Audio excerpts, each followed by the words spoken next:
Oke ya, saya mulai ya. Baik, selamat sore Jason. Selamat sore Pak Peter. Sore.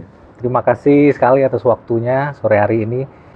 Kita mau ngobrol-ngobrol ya dengan ada Jason di sini dari kelas meditasi Zen, dan juga ada Pak Peter yang seorang sejarawan ya Pak ya, dan kebetulan juga praktisi meditasi, betul ya Pak ya. Oke, nah hari ini kebetulan saya punya ketertarikan nih Pak untuk berdiskusi tentang meditasi, ingin mengetahui lebih jauh. Kebetulan ada Jason di sini dan juga kita menghadirkan Pak Peter ya di sini Pak ya. Saya semangat sekali nih ingin belajar, ingin tahu apa sih meditasi itu gitu. Karena selama ini taunya meditasi dari film-film aja saya, gitu Pak. Nah, mungkin pertanyaan pertama saya ke Pak Peter ya Pak ya. Sebagai seorang praktisi Pak, mungkin Pak Peter bisa memberikan penjelasan ke kita kira-kira kalau definisi dari meditasi itu sendiri apa sih Pak ya?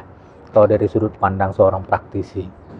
Iya, saya pernah menanya kepada Krishnamurti mengenai itu dan dia jawaban adalah seperti mengukur, ya. Seperti mengukur. Like measuring, ya. Oke. Measuring. Bagi saya itu seperti saya punya kompas hidup dan reset dari kompas pada pagi hari. Seorang biku yang cukup senior di Biku Sangha di Inggris, di Amravati dan Citas, Sucito Theravada, orang Theravada, biku yang sudah lumpur, pernah bilang kepada saya sebelum saya berlayar ke Indonesia atau pada awal dari saya belajar meditasi di wihara di Inggris, bahwa sejam per hari diluangkan dan difokus kepada salah satu praktek meditasi akan banyak hasil buah yang sangat membantu dalam hidup, ya.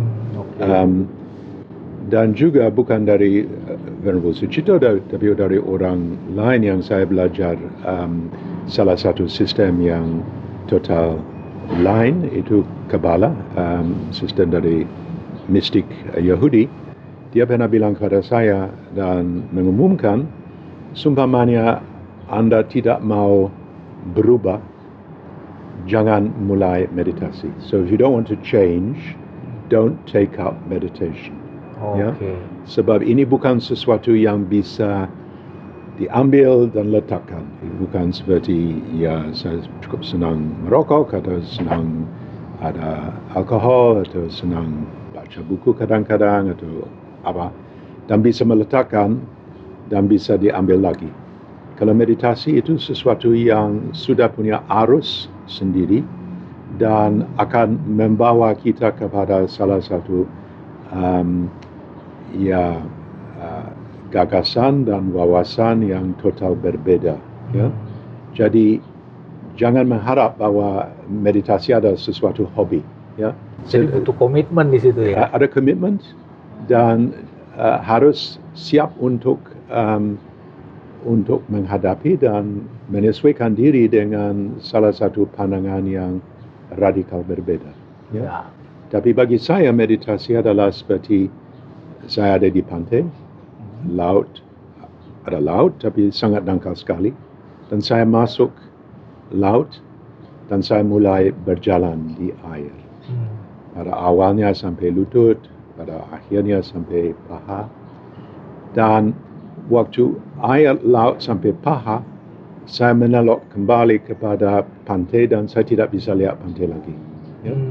Begitu jauh dan imperceptible, ya, tidak bisa ada, ya, walaupun Krishnamurti bilang itu macam ukur, kita hampir tidak bisa menyaksikan atau betul-betul sadar bagaimana distance yang kita menempuh, dan jangan harap bisa belok dan bisa menuju ke pantai lagi. No turning back. Yeah, it's putting your hand to the plow. It's like Cincinnatus. Kalau tadi bicara bahwa meditasi seperti mengukur, kira-kira apa yang diukur ya, Pak Peter ya? Iya, saya kira ya saya lihat ada banyak loka, ya. Banyak loka sekaligus yang kita hidup. Sumpamanya kita menghadap dengan hasil buah dari pikiran dan tindakan dan ya apa yang kita buat di dalam hidup sangat jeli, ya, bagaimana hasil buah dari karma, ya. Dan saya lihat dunia dari semesta, mesh is very thin, ya, sangat kecil sekali, sangat terperinci. Ada seperti pepatah dalam agama Kristen bahwa the mills of God grind slowly. Jadi apa yang digiling oleh Tuhan, ya, putaran dari roda giling dari ilahi sangat pelan. But they grind exceeding small. Tapi mereka menggiling sangat kecil sekali. Halus ya, sekali. Halus sekali. Dan saya melihat itu ya di dalam dunia dari alam semesta, atau kita ada di dalam dunia yang kita mempedulikan bagaimana tingkah laku kita, bagaimana sila kita, bagaimana ya tindakan dan pikiran kita. Ya, seperti Krishnamurti bilang mengukir, you're measuring, that measurement is very fine, yeah, becomes finer and finer, yeah, lebih terperinci, dan never take anything for granted, ya, jangan semena-mena, atau ya di dalam ya teachings of the Buddha, ya, the doors of the deathless are open, ya, pintu dari sfer yang tidak ada maut sudah terbuka lebar, ya. Approach, ya, dan kalau kita mau betul-betul menempuh salah satu jalan yang berhasil, kita harus sangat teliti, ya. Ada ketelaten. Dan saya tertarik tadi kalau bahwa orang yang tidak mau berubah sebaiknya jangan coba-coba meditasi gitu ya, nggak bisa setengah-setengah gitu ya Pak ya? Ya, saya juga yoga, ya. Saya naik sepeda, saya berenang setiap hari, saya jalan kira-kira ya 5,000 paces setiap hari, walking meditation. Semua yang lain saya bisa letak, saya bisa mungkin tidak ambil sepeda 2 minggu, 3 minggu, 1 bulan, tidak ada problem, saya masih bisa sepeda. Tapi kalau sudah mulai meditasi, itu bukan sesuatu hobi. Itu sesuatu komitmen. Dan kita sudah ada niat aditana untuk membuat, dan sudah ada niat aditana untuk menerima bahwa kita akan berubah total. Oke.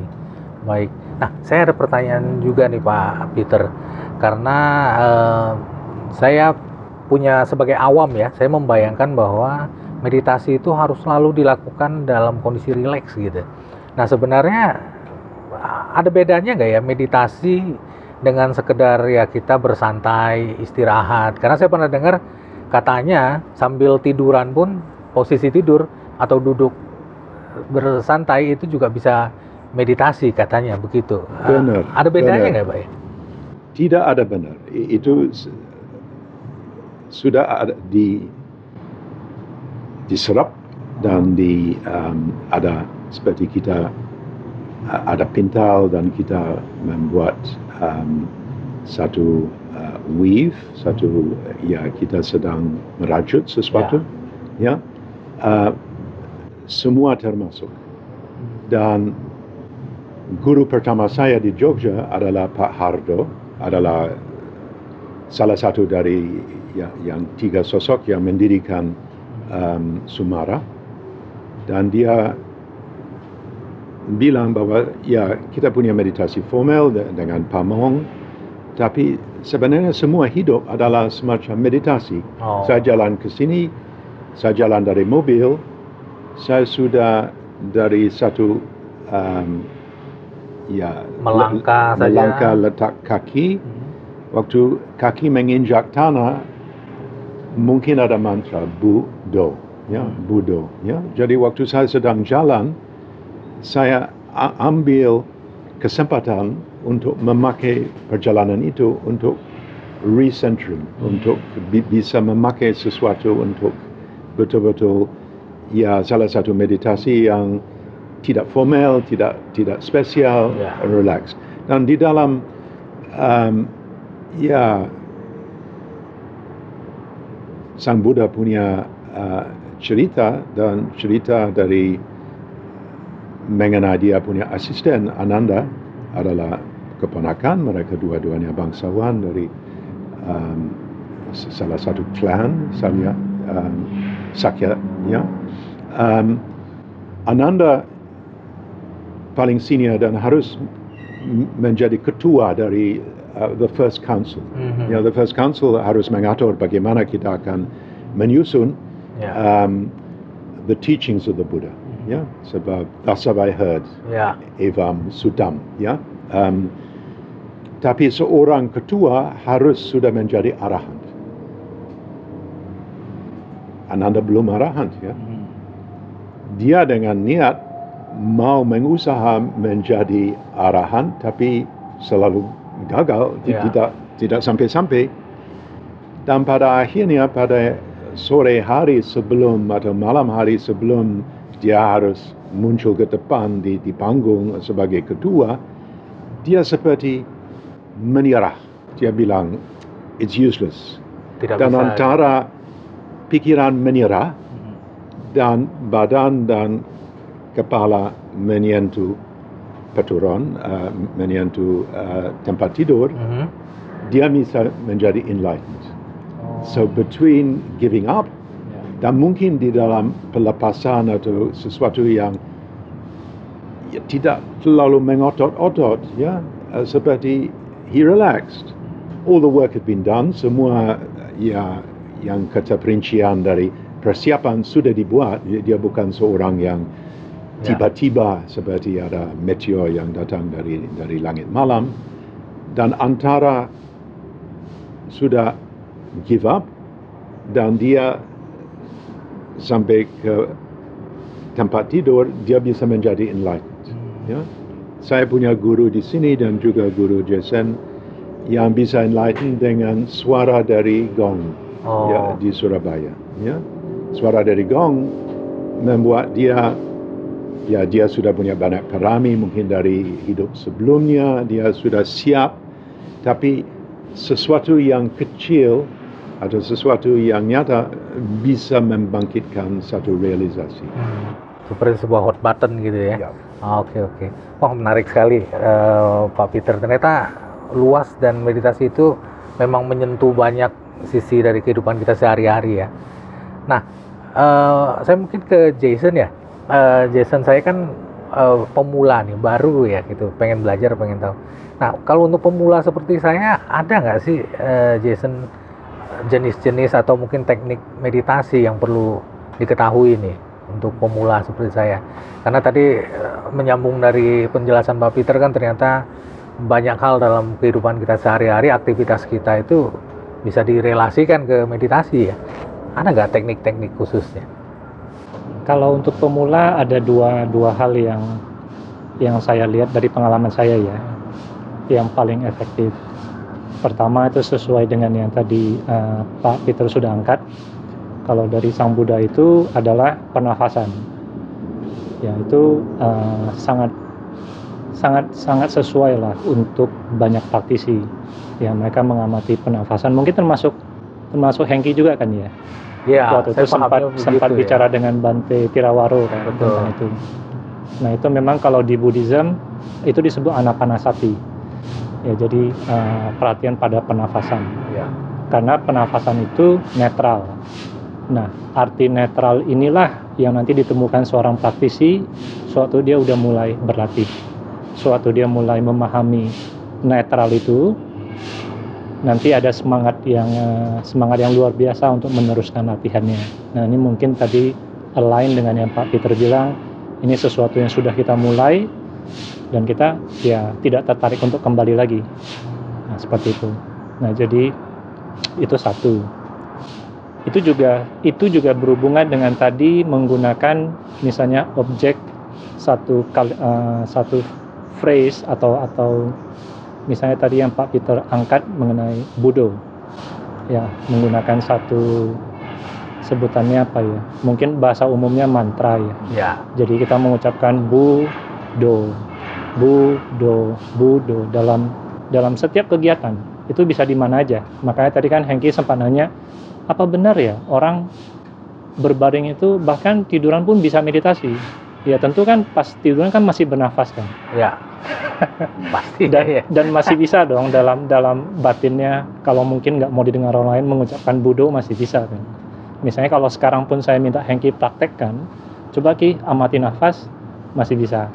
Atau misalnya coba Ki dalam hati mengucapkan Budo, bisa kan Ki? Ya. Nah, jadi itu sangat disarankan untuk pemula. Ya, di Thailand menggunakan kata Budo ini sangat umum, terutama di biara-biara hutan yang pernah saya kunjungi. Itu sangat umum, apalagi untuk meditasi jalan. Ya, dipadukan dengan meditasi jalan, itu banyak biku yang mengatakan, termasuk Bante Tirawaro. Betul. Juga katanya bisa sambil berjalan pun ya, bisa. Termasuk gitu ya. Cici Ayah Supesala juga awalnya dari sana. Banyak biku-biku dari Thailand yang saya kenal itu ya menggunakan Budo. Ya, termasuk Ajahn Chah ya, Pak Peter ya. Itu menggunakan Budo. Nah, terus yang kedua yaitu adalah mungkin yang ini tidak terlalu banyak diperkenalkan karena sedikit tapi di Zen ini cukup umum. Jadi adalah mengamati semua tindakan yang kita lakukan dalam keseharian. Ini supaya nanti mempunyai satu pandangan yang benar tentang segala kegiatan itu. Nah, ini cocok untuk orang yang mungkin melihat meditasi sebagai satu hal yang tidak bisa dilakukan kalau mereka sibuk. Sebenarnya kan dua tadi bisa ya. Tapi dua tadi itu biasanya ada praktisi tertentu yang mereka merasa harus meluangkan waktu. Misalnya katakan berapa menit, walaupun itu sangat dianjurkan ya, meluangkan waktu itu. Nah, ini adalah mengamati semua tindakan.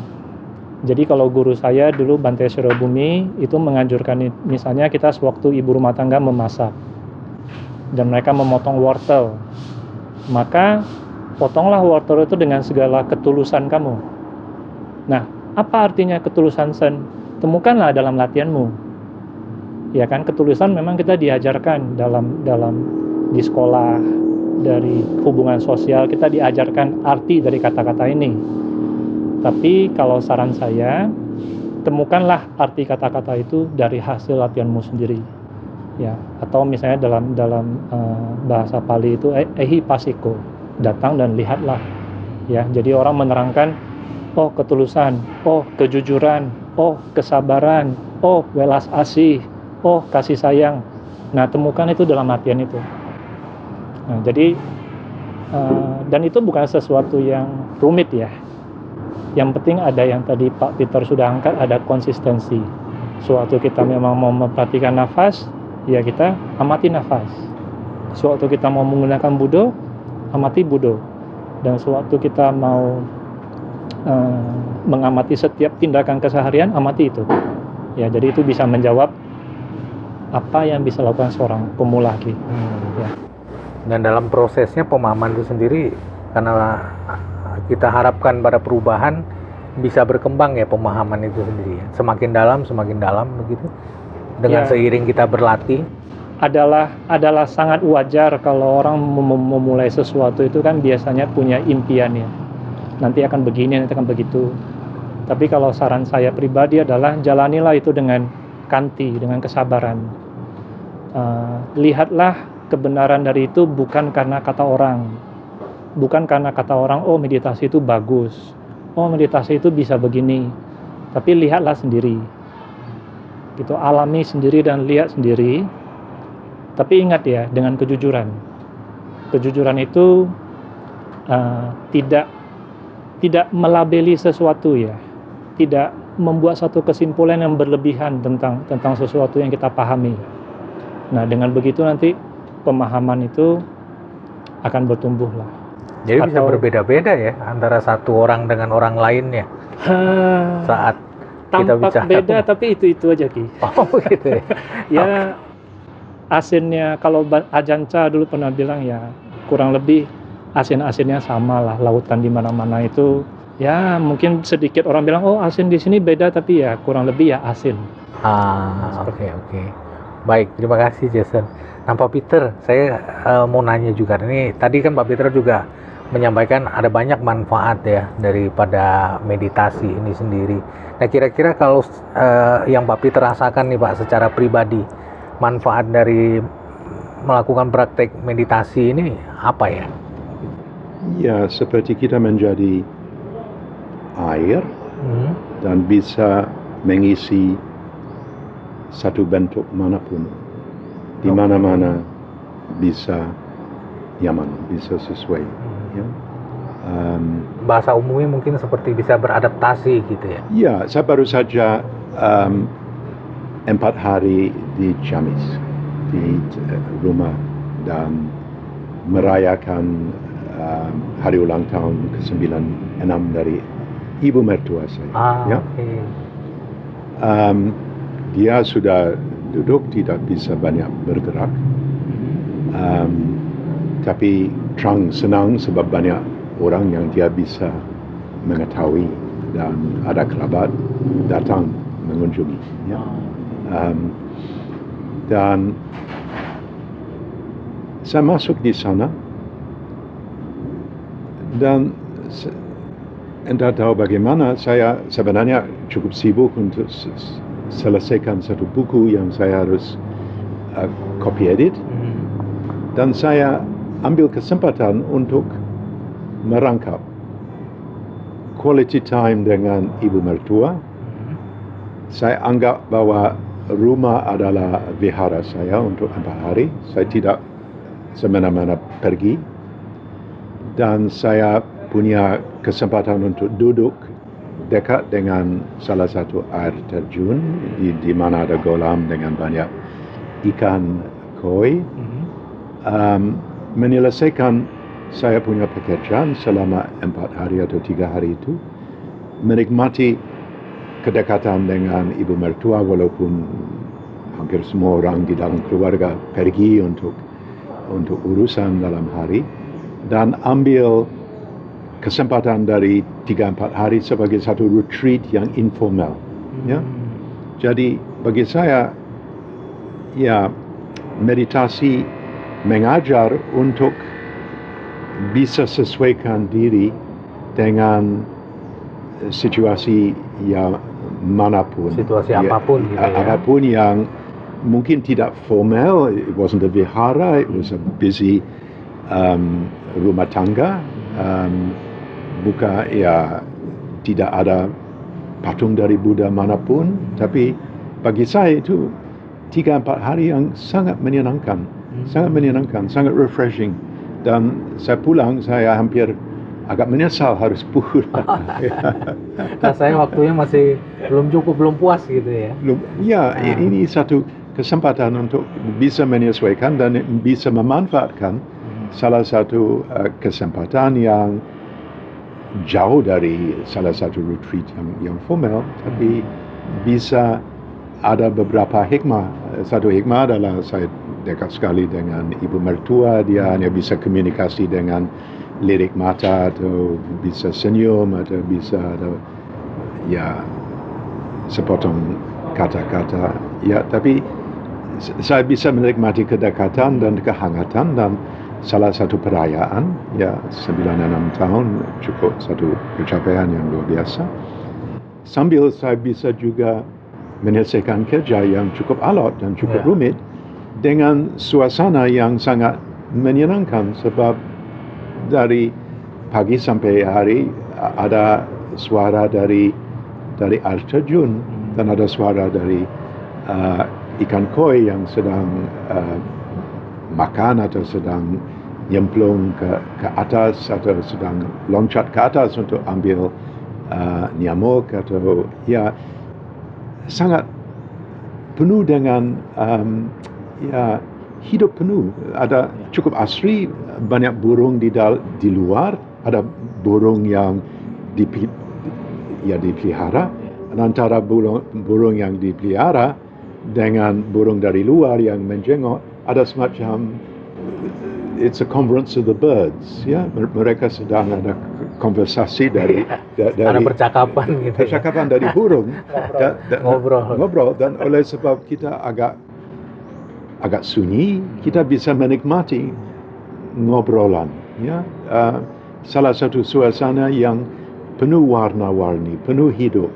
Walaupun seorang yang punya salah satu pikiran yang harus seperti ini, mungkin akan menyesal sekali. Tidak bisa bergerak selama 3 hari, harus duduk saja, harus melayani ibu mertua. Tapi bagi saya itu satu, happy. Saya happy.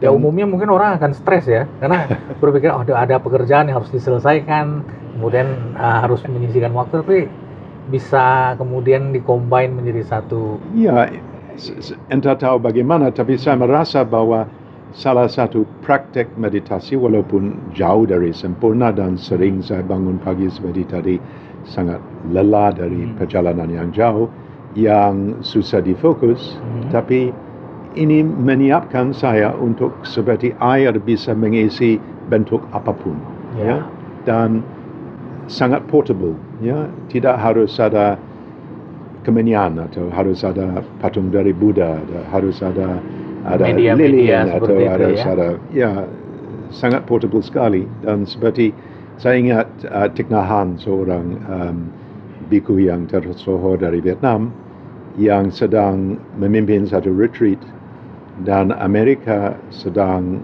kirim misi untuk MIA, Missing in Action.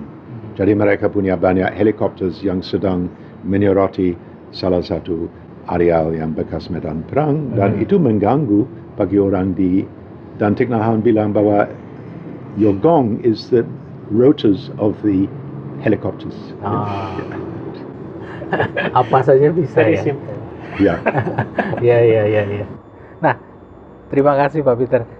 Jason, ini tadi kan salah satu manfaatnya ya terlihat. Nah, kalau di kelas meditasi Zen nanti ini kira-kira pemula seperti saya kalau belajar itu berapa lama ya kira-kira sampai bisa menemukan manfaat seperti itu gitu, bisa menjadi air tadi kata Pak Peter.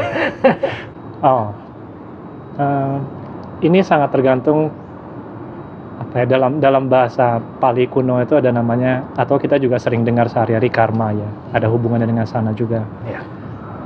Tapi di sisi lain kalau kita menyederhanakan itu, ini ada hubungannya dengan temperamen kita, dan ada hubungannya juga dengan alasan kenapa kita mau mulai bermeditasi. Tadi kan kayak misalnya Hengki kan ada nanya, apakah untuk santai, apakah untuk bisa rileks dan sebagainya. Nah sebenarnya harapan-harapan awal ini yang nanti akan menciptakan satu jarak organik bagi si praktisi itu sendiri. Semakin tinggi, saya pernah bertemu dengan praktisi yang komitmennya adalah menjadi seorang Buddha. Nah, semakin tinggi komitmennya, tentu perjalanan dia sudah tahu itu bukan perjalanan yang singkat. Jadi itu sangat tergantung dengan kenapa Anda bermeditasi. Ya, kalau saya sendiri sangat sederhana, karena pada satu saat saya melihat penderitaan yang luar biasa, kemudian mulai bertemu dengan seorang guru, dan pada saat itu ya cukup singkat untuk melihat manfaat dari meditasi. Bertemu dengan beliau, saya sudah melihat, ini meditasi, tanpa perlu saya menentukan tujuan. Karena sebenarnya saya pernah buat satu rekaman yang sederhana tentang kalau kita ini masih menderita kehidupan sehari-hari ya, itu paling, karena di Buddhism sendiri Sang Buddha itu kan mengangkat duka, penderitaan. Jadi kalau Anda itu masih menderita, berarti kan secara sederhana, logika sederhana kan berarti ada sesuatu yang Anda tidak mengerti, ya kan? Nah, dengan meditasilah nanti Anda akan memahami itu. Jadi balik lagi, tujuan meditasi awalnya apa? Ya, kalau memang untuk terbebaskan dari penderitaan, konsistensi yang cukup. Kalau sekadar untuk rileks, ya duduk 1 kali meditasi bisa duduk tenang 10 menit juga. Saya rasa orang bisa melihat ketenangan itu ya. Ya itu cukup ini. Tapi kalau saran saya ya konsistensi tadi. Untuk melihat manfaat keseluruhan dan memahami penderitaan dan memahami kehidupan itu sendiri. Yaitu kembali kepada temperamen dan alasan kenapa mulai bermeditasi. Masing-masing orang akan sangat berbeda lah. Ya itu semua kembali lagi ke Anda, bukan kepada gurunya. Jadi tidak ada satu standar baku gitu ya. Ya, tapi satu sesi pasti ngerti lah, setidaknya oh ini sewaktu kita diam memang ada ketenangan di sana. Ya, kalau kita ada sedikit kecerdasan, kita akan melihat diam itu memang berhubungan cukup erat dengan ketenangan. Oke, baik, terima kasih Jason. Ini tadi manfaatnya kan sangat besar sekali ya. Tapi, nah dengan manfaat sebesar ini saya juga ya dan beberapa teman-teman ya melihat mungkin bagi awam seperti kami wajar kalau misalkan ada kekhawatiran nih. Arahnya adalah bertanya, apakah belajar meditasi ini berarti seperti belajar agama Buddha atau bagaimana ya? Meditasi ini erat hubungannya seperti ya dengan agama Buddha. Apakah betul atau tidak gitu? Maksudnya saya bukan Buddha nih, misalkan saya bukan beragama Buddha. Saya bisa belajar meditasi atau tidak gitu? Jawaban yang paling singkat itu dulu saya dapati dari guru, dari Bante Surya Bumi. Oke. Kalau meditasi itu bukan milik agama Buddha, ya tidak dimiliki oleh siapa-siapa. Walaupun memang agama Buddha banyak mengangkat tentang meditasi dan sangat lengkap, tapi bukan berarti seseorang yang mempraktekkan meditasi itu pindah agama. Bahkan tidak ada kebutuhan sebenarnya untuk pindah agama itu. Ya nanti mungkin bisa tanya dengan Pak Peter mengenai keterbukaan beliau, karena Pak Peter sempat cerita sama saya juga keterbukaan beliau tentang apa namanya bentuk-bentuk inilah. Ya, jadi kalau saya sih terus terang tidak, dan saya contoh yang baik sih sebenarnya, walaupun keluarganya dari Buddhis, dari Buddha, sampai saat ini juga saya tidak merasa kalau saya itu seorang Buddhis. Ya, saya tidak berani mengklaim diri saya sebagai seorang Buddhis lah. Tapi saya paham, karena Ajahn Sumedho, satu biku yang sangat tersohor dari Thailand, Pak Peter juga pernah bekerja sama dengan beliau, pernah bertemu dan di Inggris ya Pak ya. Itu pernah mengatakan, sebenarnya pilihan Anda kan, mau melihat Buddha itu seperti apa? Anda mau melihat Buddha sebagai seorang figur yang pernah ada dan meninggal, atau Anda mau melihat Buddha itu sebagai yang mengetahui? Yang mana? Nah, waktu mendengarkan itu, saya sebenarnya tertidur pada saat beliau berbicara di depan itu. Tertidur dalam arti, ya susah dijelaskan. Tapi intinya pikirannya kosong gitu ya. Ya, tidak kosong ya, kosong itu berbahaya. Beda lagi ya. Kosong itu satu istilah yang sebaiknya digunakan bagi mereka yang sudah berpengalaman. Ya, kalau di awal-awal menggunakan kosong itu banyak yang jadi gila ya, berlatih meditasi. Jadi beliau begitu mengatakan Buddha itu adalah yang mengetahui, Dharma itu adalah yang diketahui, dan Sangha adalah pembawa pengetahuan. Itu jawaban yang cocok buat saya. Jadi sisi di mana saya tidak terlalu merasa saya sebagai seorang Buddhis itu, di sana itu terpenuhkan lah. Tidak perlu Anda itu harus menjadi seorang Buddhis. Walaupun saya bertemu dengan banyak praktisi yang di agama Buddha yang memang concernnya lebih kepada meditasi. Jadi kenapa Hengki nanya ini kan? Ya. Karena identik dengan agama Buddha. Betul. Jadi lebih tenang gitu ya. Nah kalau ya. Pak Peter bagaimana nih Pak melihat, maksudnya pertanyaan tadi itu, apakah ya selama Bapak mempraktekkan meditasi ini ya, is it really related to Buddhism or? Ya, ada joke di dalam Aha. agama Buddha. Yes. Lesser vehicle, greater vehicle. All vehicles must be towed away at owner's expense. Oke. Ya, kereta kecil, Hinayana. Greater vehicle, Mahayana. Kalau kamu punya vehicle, pada satu saat itu harus diambil ke tempat pembuangan mesin-mesin yang Rongsokan, ya. So all vehicles will be towed away at owner's expense. Yeah. Atau ada Zen story bahwa mereka sedang, it's a bit like, kalau di dalam cerita dan ajaran dari Sang Buddha, ajaran dari Sang Buddha adalah semacam rakit. Dan rakit kita pakai untuk menyeberang. Kita tidak terpatri kepada rakit itu sesudah menyeberang. Ya. Seperti di Zen Buddhism ada pepatah ada story dari dua Tudongga monks, dua biku yang sedang menjelajah jauh, dan mereka menyeberang satu kali yang penuh dengan air yang mengalir, dan di atas rakit ada salah satu perempuan yang sangat cantik sekali, dan beberapa kilometer sesudahnya salah satu teman, ada dua biku, dan biku yang satu bilang kepada biku yang lain, apakah tidak ada semacam prajika offense untuk mendekati atau untuk menyentuh perempuan yang begitu cantik di atas rakit? And instead you're not still thinking about that woman. Yeah. Jadi ini mengajar untuk lepas, untuk this happens, and sesudah itu kita cair. Seperti waktu saya jumpa dengan Krishnamurti, seperti 2001: A Space Odyssey, seperti saya lihat film dari Stanley Kubrick, dan saya di sana dalam situasi yang cukup tertekan sebab anak bungsu saya lahir sebagai orang cacat, bayi cacat, Down syndrome. Tapi Krishnamurti tidak begitu menjawab, tidak begitu mengarahkan, tapi dia menunjuk di luar jendela, dan itu salah satu hari yang penuh dengan cahaya, tapi penuh dengan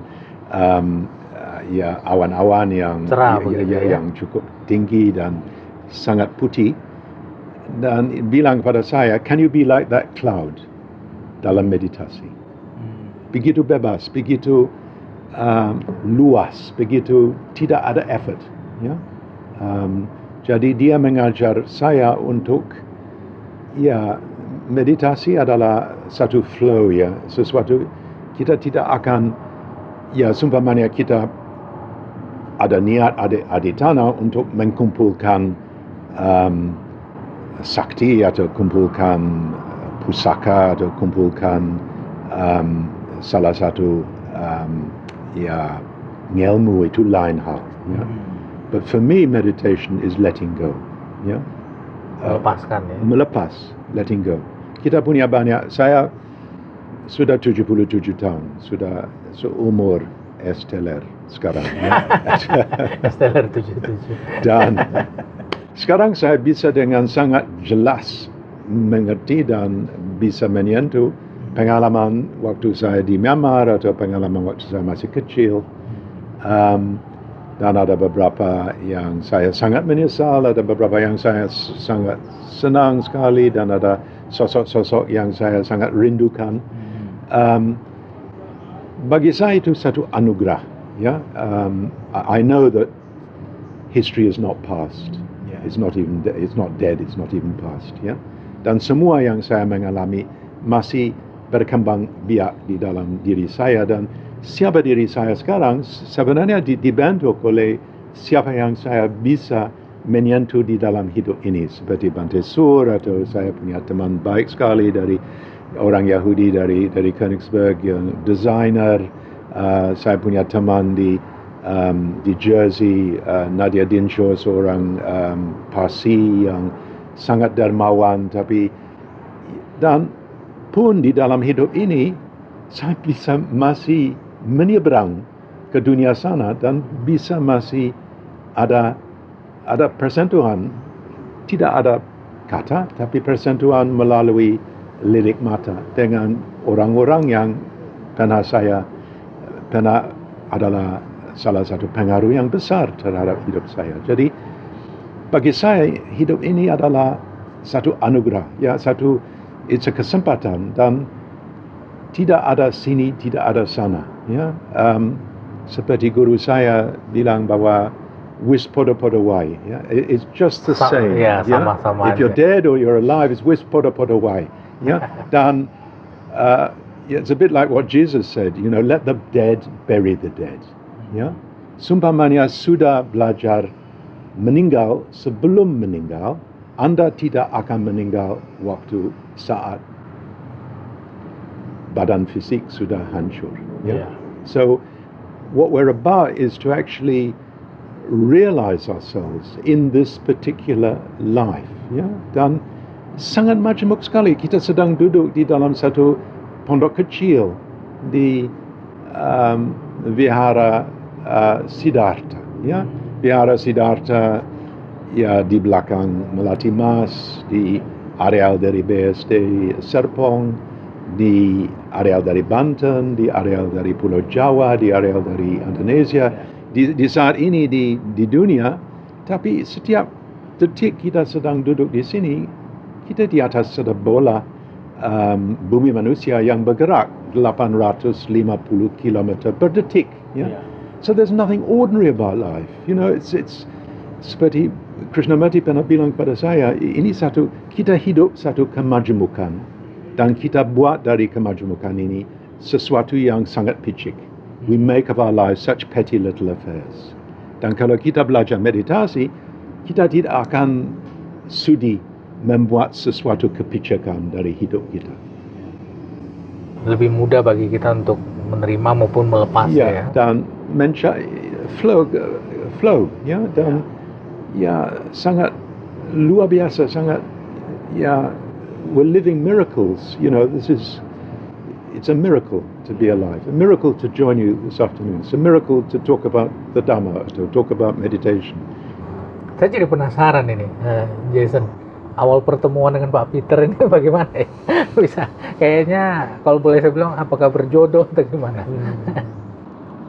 Ya, tidak ada yang kebetulan kan tadi Pak Peter bilang. Iya. Saya ketemu Pak Peter pertama kali itu dari bukunya beliau.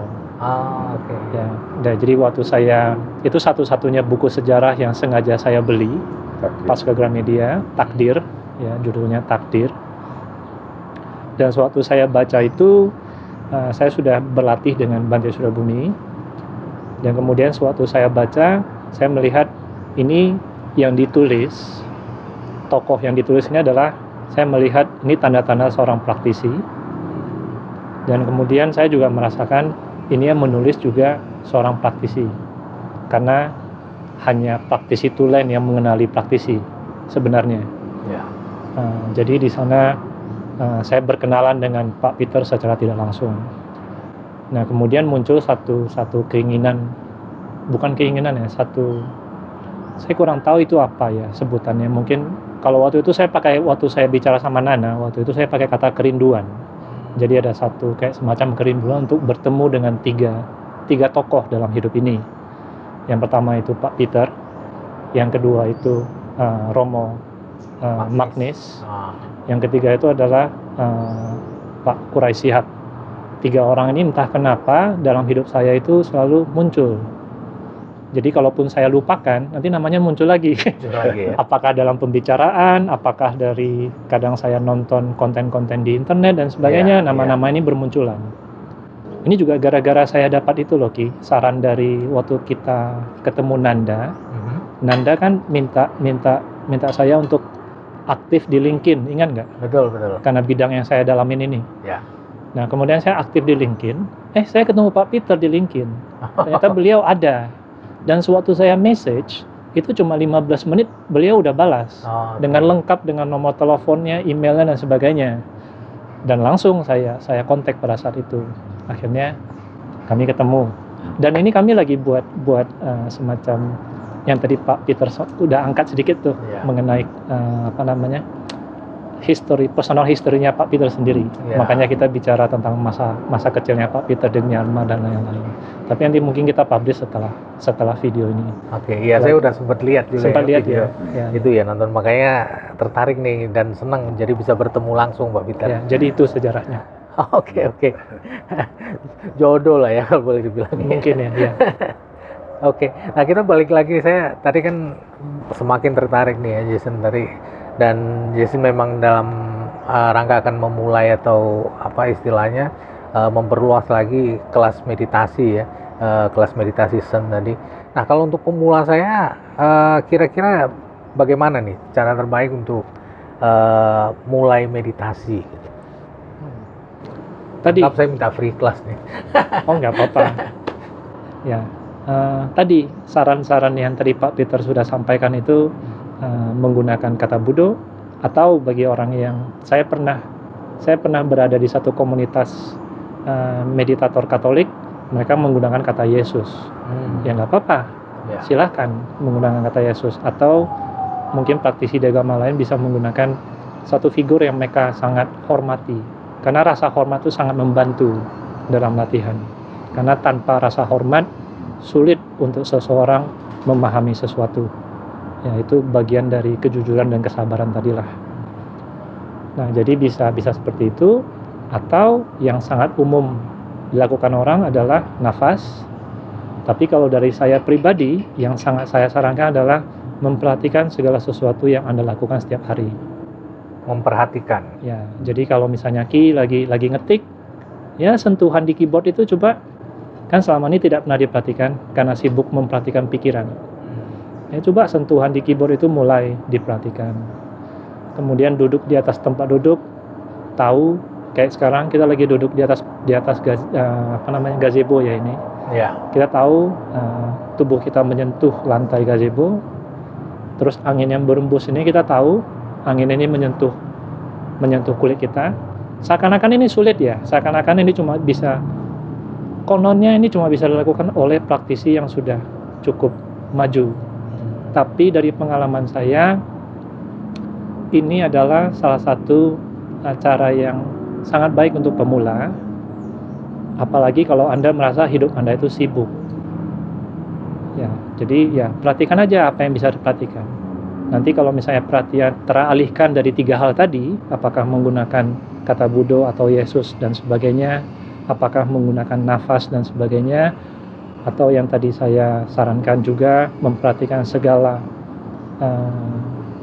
gerakan badan ini atau segala yang kita kerjakan. Kalau misalnya perhatiannya mulai teralihkan, nggak apa-apa, karena wajar. Nah itulah yang tadi saya bilang kesabaran. Nah, apa yang harus kita lakukan saat mulai pikiran kita teralihkan atau apa itu tadi? Biasanya banyak guru-guru menggunakan kata kembali. Tapi bagi yang cocok, gunakan kata itu. Jadi kembali ke nafas misalnya, kembali memperhatikan nafas, kembali memperhatikan kata Buddha, atau kembali memperhatikan apa yang kita sedang kerjakan. Atau kalau sisi lainnya dengan kejujuran, ya, dengan melihat, oh teralihkan. Ya, jadi ini satu perjalanan yang mungkin dengan ini tergantung temperamen seseorang ya, tidak ada yang salah. Kalau temperamen seseorang itu memang dia itu lebih bahasa sederhananya fighter, kata kembali itu sangat membantu karena dia fight kan, dia kembali lagi kepada perhatiannya. Tapi kalau yang pernah saya lihat dengan kejujuran itu juga baik ya. Jadi kita tahu kalau oh ini pikiran teralihkan. Nah, dengan mengetahui itu, perhatian itu akan tumbuh kembali. Jadi membiarkan dia itu secara organik. Nah, tidak ada yang salah, Ki. Ini semua tergantung bagaimana sifat Anda. Ya, bagaimana sifat praktisi itu. Ya. Oke. Wah, boleh. Berarti saya mungkin bisa melihat bahwa kira-kira yaitu tantangan yang cukup umum ya bagi seorang pemula saat mulai bermeditasi, yaitu teralihkan tadi ya. Tantangan di satu monyet ya di monyet lain kurang lebih sama lah. Karena saya monyet juga, jadi ya kurang lebih mungkin saya lihat monyet-monyet lainnya tantangannya kurang lebih sama. Jadi seharusnya ya itu akan sering ditemui, tapi tidak apa-apa gitu. Tidak, kalau saya sarankan ya tidak apa-apa lah, wajar bagi seorang pemula itu untuk pikirannya kemana-mana, dan pikiran itu hati-hati ya karena umum sekali saya dengar taklukkan pikiran. Nah ini memang ini wajar karena gini, begitu kita merasa susah hati, kita mau menaklukkan itu kan. Misalnya kita lagi sedih, kita mau menaklukkan kesedihan, terus kita alihkan dengan misalnya mencari kebahagiaan di tempat-tempat tertentu, atau yang paling baik adalah mencari orang-orang yang bijaksana. Ya itu juga nggak salah, karena memang tendensi bagi yang belum melihat kebenaran ya kurang lebih seperti itu, mau menaklukkan, nggak apa-apa. Ya perhatikan aja kalau misalnya memang, oh ini harus memperhatikan nafas. Ya kalau memang energinya masih banyak dan tetap bisa seperti itu ya saya senang. Ya, atau yang melihat, oh ya masih belum bisa dan jujur gitu, ada kejujuran. Oh belum bisa, nggak apa-apa. Tahu keadaan belum bisa itu juga meditasi. Ya jadi bukan berarti Anda fokus dengan objek Anda itu berarti Anda seorang meditator yang unggul. Banyak meditator yang sangat fokus pada objeknya, tapi ujung-ujungnya tidak paham apa-apa. Karena tidak ada kejujuran. Yang ada cuma fokus. Ya, dan setahu saya Sang Buddha tidak mengajarkan itu. Ya, dan guru saya juga tidak mengajarkan itu. Ya. Tujuan dari meditasi ini adalah cuma sederhana. Dan ini dirangkum oleh guru saya sendiri. Cuma ada 2 Ki. Pengetahuan dan kebijaksanaan. Sudah. Oke, terima kasih.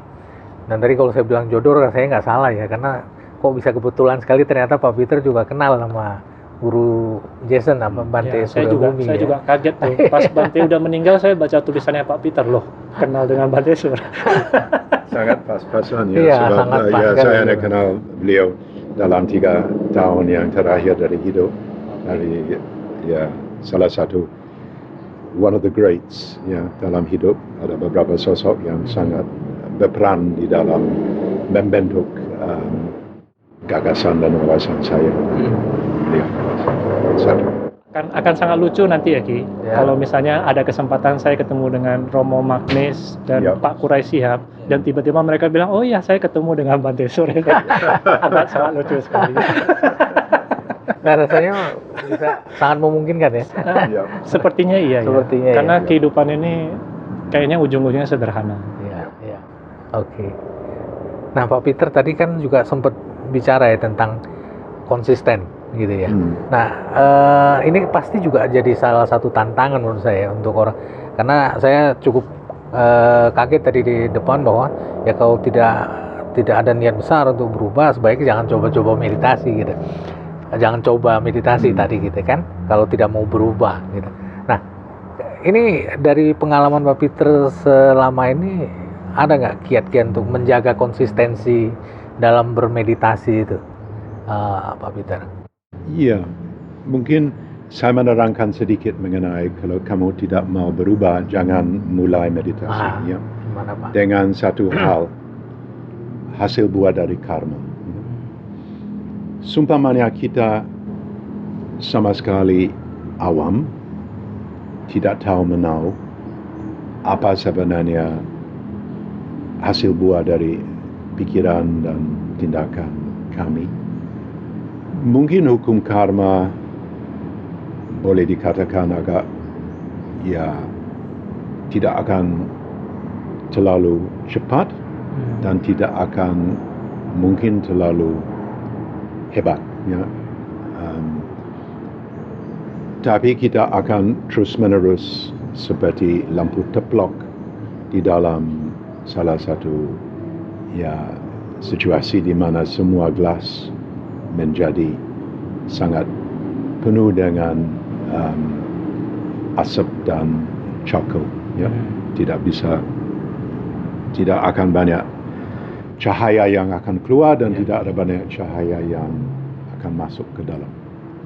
Tapi kalau kita sudah mulai meditasi dan sudah mulai mengicipi hasil buah dari meditasi, we can no longer plead ignorance.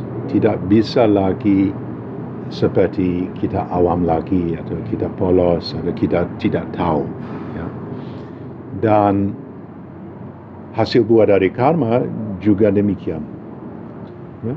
Dan kalau kita seorang meditator, kita tidak bisa lagi, we can no longer plead ignorance. Ya. Tidak bisa melindung di bawah satu kepolosan atau sesuatu. I didn't know. You do know, ya. How you speak, how you tindak. Seumpamanya saya sudah janji dengan Jason dan saya sebenarnya tidak muncul, akan ada akibat, ya. Akan ada akibat. Dan ya, jangan terlalu, don't stress out about it, but you have to realize you're living, it's about like the mesh of the universe. It's very, very fine. And kalau kita studi meditasi, kita sudah sadar bahwa sebenarnya kita hidup di dalam satu kehidupan yang sangat, seperti Einstein pernah bilang, God doesn't play dice with humanity. He doesn't play dice with the world. Yeah, sangat telaten, everything is, a little bit more of the Big Bang, a little bit less of the Big Bang, there'd be no universe. Yeah? We're speeding out at a particular rate. Yeah? Dan itu bisa mengakibatkan satu universe. Yeah? Kita adalah hasil buah dari satu ketelatanan. Yeah? Dan dalam meditasi sama. Yeah? And you can no longer plead ignorance. Yeah? You can't say, I didn't know. You do know. And the deeper you go, the more you know. But it's a bit like the Buddha. Ya? Waktu dia mengajar, dia ambil di dalam tangan serangkaian daun. Dan dia bilang kepada Bhikkhu Sangha, apa yang lebih besar? Daun yang saya pegang dengan tangan saya sendiri atau daun di dalam alas di belakang saya? Yeah. Well, terang Bante, di dalam alas. Justru demikian. I teach what is necessary for liberation. Saya mengajar apa yang patut dan apa yang harus betul-betul diresapi dan dimengerti untuk jalan, untuk bisa lepas, ya, kelepasan yang total. And this is also the path of meditation. It's not fancy, sangat polos, sangat sederhana. Apa yang boring, Anapanasati is boring. You're talking about your breath. You can't get excited about the breath. Tidak bisa. You can't, so it's not like skiing, or it's not like water skiing, it's not like making love, it's no boring. Adrenaline pump up at all, yeah? It's boring. But because it's so boring, because it's so this worldly, and because without breath we would not be here. We would not live a minute, then it's very patut, sangat patut. You can't become hooked. You can't become a junkie for Anapanasati. Sangat bijak dari Sang Buddha. Oke, baik. Terima kasih Pak Peter. Jason, dari secara personal experience ya, bisa nggak berbagi, ada nggak pengalaman transformatif nih, perubahan yang Jason sendiri rasakan melalui meditasi? Ya mungkin nanti kita yang ikut kelas ini bisa mungkin juga ikut merasakan kan ada perubahan secara transformatif itu. Tapi ini hanya sebuah cerita ya, hanya satu cerita pengalaman aja, tidak ada yang spesial dari ini. Jadi sewaktu alasan saya benar-benar, sebenarnya saya praktek meditasi itu sudah cukup lama, karena saya kenal kebetulan kakak perempuan dan kakak laki-laki saya, mereka adalah Bhikkhu Sangha. Ya, jadi ayah Supesala, bhikkhuni yang ditabis di Thailand, dan Bante Tirawaro sama dari Thailand juga. Nah, jadi mereka inilah yang tidak secara langsung mengajar, tapi berbicara tentang meditasi. Jadi saya praktek sendiri, dan biasalah ya Ki, sewaktu kita mulai sendiri tanpa arahan dan sebagainya, kita akan tertarik dengan berbagai fenomena yang sering dibicarakan orang. Ya, mungkin itu yang Hengki cari. Ya. Tapi waktu itu justru saya menemukan hal-hal itu enak untuk dibicarakan, seru untuk dibagi kepada orang lain, Ya. bermanfaat bagi orang lain, tapi tidak bermanfaat bagi saya sama sekali. Tidak ada manfaatnya bagi saya, tapi sangat bermanfaat untuk memotivasi orang lain. Tapi bagi saya sendiri, itu menjadi cerita. Tidak ada pemahaman di sana. Sampai satu hari, suatu saya mengalami kegagalan demi kegagalan, hidup saya lebih banyak kegagalan daripada keberhasilan. Dan saya bersyukur, karena kegagalan itu ada satu hari di mana tiba-tiba air mata saya itu keluar tanpa nangis. Karena ada banyak cerita-cerita yang mungkin terlalu panjang untuk dibicarakan di sini. Nah, pada saat itu saya merasa saya mengingat kembali pertanyaan saya waktu kecil, untuk apa saya lahir? Nah, ini juga kenapa saya bersemangat untuk mengajar Ki. Karena kalau Anda, misalnya Hengki dan kawan-kawan ini mulai mengingat kembali masa-masa kecil, mungkin akan menemukan pertanyaan-pertanyaan itu. Makanya saya menemukan banyak kebijaksanaan di anak-anak kecil itu. Itu kenapa saya selalu bilang, hati-hati sewaktu kamu berbicara dengan anak kecil. Bisa jadi kamu sedang bertemu seorang guru. Ya. Nah, jadi kebetulan Bante juga ada cerita lucu, Ki. Saya kuai sedikit ya. Iya. Bante itu pernah waktu itu dia diminta untuk mengajar meditasi kepada anak-anak. Oh, oke. Anak masih kecil-kecil. Bante Sur ya. Kebetulan saya di sana karena saya menjadi orang yang memimpin retret itu dan menjadi orang yang melayani beliau untuk kebutuhan-kebutuhan beliau di retret itu. Dan kemudian satu hari ada permintaan untuk mengajarkan meditasi kepada anak-anak. Lalu Bante melihat saya dengan senyuman yang dengan muka kebingungan gitu, dengan muka yang polos lah. Bante itu memang sebenarnya secara pribadi sangat lucu. Dia melihat saya, mereka suruh saya ngajar anak kecil. Ngajarin apa saya ke mereka? Nanti kalau Anda berpraktek, nanti Anda akan melihat sendiri kenapa anak kecil itu bisa menjadi sumber-sumber kebijaksanaan. Ya, karena banyak kesederhanaan di mereka, banyak kejujuran lah di mereka. Seperti suatu kalau kita dengar suatu mereka berbuat salah dan mereka cuma bilang maaf, kemudian bermain kembali tanpa ada kompleksitas. Itu sewaktu nanti Anda bermeditasi, nanti Anda akan melihat, udah ada dari dulu ya. Atau di Zen tuh sering bilang, it was there when I was born already. Itu yang kenapa saya juga semangat mengajar. Karena akal budi itu sudah Anda bawa sewaktu Anda lahir. Ya, dan yang tadi Pak Peter bilang, saringannya itu udah begitu halus, dan kemudian Anda terlahir sebagai manusia. Ini kalau Anda meditasi dan Anda benar-benar mengamati lingkungan, hewan dan sebagainya, nanti akan muncul satu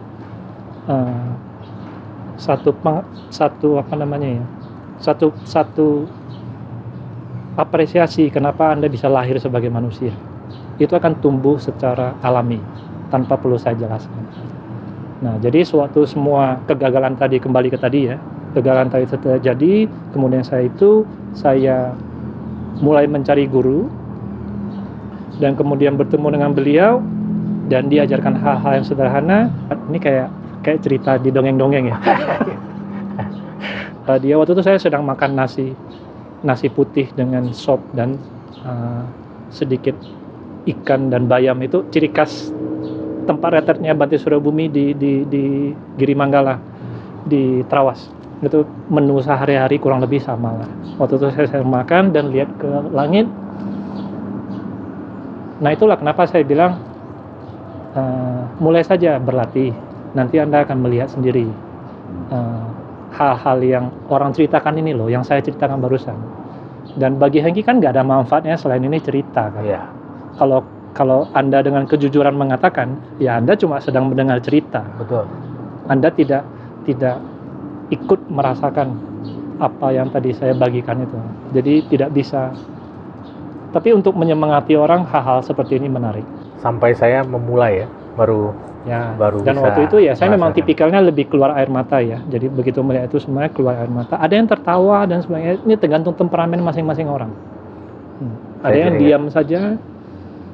Tapi itu ingat ya, itu cuma melihat hasil awal dari mulai berlatih. Dikasih bonus lah oleh alam ini loh.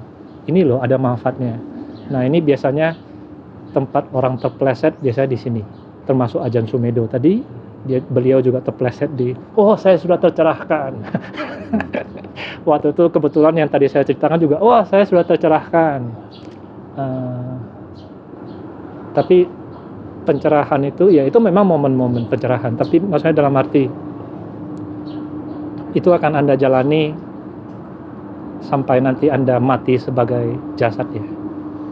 Atau tadi menyambung itu ya, yang tadi Pak Peter coba untuk ungkapkan, suatu melihat ke belakang tidak ada lagi satu gairah untuk mau kembali ke pantai itu.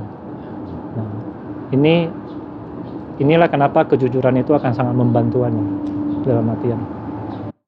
Nah ini kalau seperti saya atau mungkin teman-teman yang nanti akan menyaksikan atau menonton video ini, kalau punya ketertarikan untuk ikut kelas meditasi Zen ini, kira-kira kita harus lewat mana nih? Mungkin nanti kita taruh ini ya di semacam kontaknya di deskripsi. Ini kan YouTube di bawah jadi itu ada informasi ada teksnya. ya. Karena kan kontak ini kan bisa saja berubah, jadi kita Oke. bisa update di sana. Oke, jadi teman-teman akan mudah untuk menemukan. Ya, tapi mungkin karena ini mungkin mau menutup ya. Kalau boleh saya kasih satu ini sedikit aja. Mulai saja. Karena Anda manusia, nggak ada alasan lain lagi. Karena Anda manusia, itu sudah cukup menjadi alasan Anda tuh memahami kehidupan. Jangan sia-siakan setiap detik dalam hidup Anda itu cuma untuk menghadapi kehidupan itu sendiri. Ya, saya tidak mengatakan itu salah ya. Saya juga perlu bekerja untuk menghasilkan uang, untuk memenuhi makanan untuk badan ini, untuk menghadapi kehidupan ini. Tapi jangan sampai hidup Anda cuma Anda habiskan energi yang ada pada Anda itu, dan akal budi tadi itu tidak digunakan untuk memahami kehidupan itu sendiri. Akan sangat disia-siakan. Nanti kalau saringan berikutnya nggak lolos gimana? Oke. Itu menjawab pertanyaan saya sebenarnya untuk menutup segmen hari. Oh oke, sorry. Nasihat yang kira-kira bukan nasihat. Bukan lah ya. Apa yang mungkin bisa disampaikan kepada orang yang baru ingin memulai meditasi ya. Nah, mulai saja. Iya. Jadi kalau dari Jason tadi adalah mulai saja gitu. Ehipasiko ya. Lihat gitu sendiri ya. Oke, itu dari Jason. Kalau dari Pak Peter, Pak, mungkin pesan untuk kami ini nih yang mau memulai meditasi, apa kira-kira Pak pesan yang penting yang menurut Bapak seperti harus Samratu lagi bilang, ya memanusiakan manusia. Memanusiakan manusia. Ini kita akan bisa, we can come to our real state. Ya, kita bisa betul-betul bisa betul-betul menikmati dan memanfaatkan semua aset-aset yang kita punya sebagai manusia yang lahir di bumi manusia ini. Ini bisa berkembang sebagai manusia yang utuh. Tapi itu butuhkan kejujuran, butuhkan komitmen. Tidak akan simsalabim terjadi. Ya. Mungkin ada beberapa yang punya parami yang luar biasa. Ya. Tapi untuk kebanyakan orang, ini akan seperti laut yang dangkal, akan memakan waktu yang cukup lama. Tapi pasti akan ada hasil buah, dan hasil buah akan membuat bahwa kita ada manusia yang lebih berguna, lebih bisa menyesuaikan diri dengan keadaan, bisa betul-betul dengan cermat, bisa mendengarkan orang lain, tidak terlalu banyak membual, tidak banyak, dan kita akan melihat mungkin hakikatnya bahwa tidak ada Peter Carey, tidak ada Jason, tidak ada Henki, ya, tidak bagaimana the ground of being, ya, bagaimana asal usul, ya, kesunyatan, the emptiness behind all form, dan itu akan membuat satu kelepasan bagi kita We're not going to be tied to a personality. We're not going to be tied to a particular image of ourselves. Yeah. Segalanya akan jadi lebih ringan ya. Jauh lebih ringan. Ya, jauh lebih seperti the ox herding pictures yang dengan anak yang sedang santai di belakang satu kerbau yang sedang main seruling. Exactly. Oke, baik. Terima kasih Pak Peter, Jason. Tidak terasa kita udah di akhir segmen hari ini. Ya, mungkin saya sebelum di ini saya mau berterima kasih dulu ya kepada Bante Abi Punyo dari Biara Siddhartha. Oh iya. Ya, dan semua orang yang ada di sini, semua makhluk yang ada di sini, semua kondisi yang ada pada saat ini. Dan saya juga berterima kasih kepada Pak Peter Carey mau meluangkan waktunya untuk berbagi pengalaman beliau pada Hengki, bersedia untuk menjadi host dalam interview ini. Dan terima kasih kepada burung-burung ya yang menemani kita dari tadi. Saya senang sekali mereka. Suara-suara. Ya, saya senang sekali. Seperti ada temennya gitu. Ya, dan ya. Jangan-jangan lagi ngomongin kita juga ya. Bisa jadi. Ikut berkomentar. Ya, terima kasih lah intinya untuk kesempatan ini. Oke. Terima kasih. Saya jadi semakin bersemangat dan juga jadi harus ngumpulin komitmen nih, harus mulai ya. Mulai aja. Iya. Mulai aja dulu karena sudah terlahir sebagai manusia, sudah ada di sana. Ya. Oke. Saya rasa itu akan menutup segmen kita sore hari ini ya. Jason, terima kasih sekali lagi. Ya. Pak Peter, terima kasih banyak. Sangat senang bisa bertemu dengan Pak Peter akhirnya ya. Terima kasih. Oke, Pak. Ya, Terima kasih. Kesempatan yang langka sekali. Ya. Selamat sore.